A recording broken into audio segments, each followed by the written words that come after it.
Mga kachismis trend, welcome back to my YouTube channel. Matapos matalo ang NXP kahapon sa kanilang laro, marami ang mga fans na nadismaya.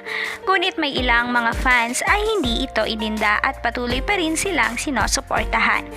Talo man ay buo pa rin ang suportang ibinigay ng kanilang mga kaibigan.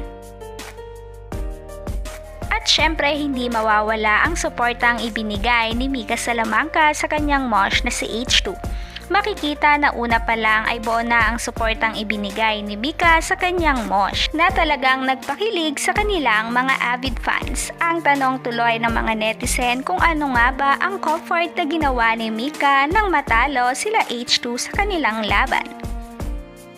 Syempre hindi binigo ni Mika Salamanca ang kanilang mga avid fans. Spotted ang dalawa kung paano suportahan at i-comfort ni Mika Salamanca si H2 matapos matalo ang kanilang unang laro. Huli ang dalawa na magkayakap at sweet na sweet sa isa't isa.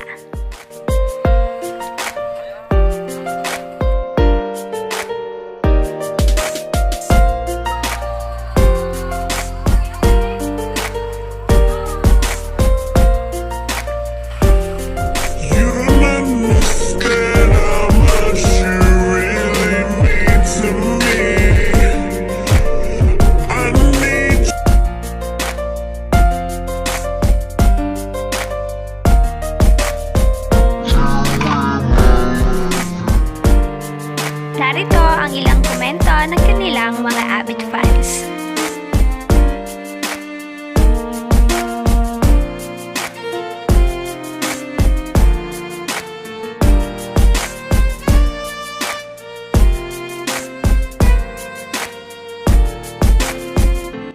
For sure, kinilig ang mga avid fans sa video na ito. Iba na talaga ang Miwoo. Ang tanong ng mga netizen kung kailan sila aamin sa tunay na status ng kanilang relasyon. Kaya kung ikaw ay solid fans ng Miwoo, subscribe ka na sa aking YouTube channel. Maraming salamat mga kachismis trend!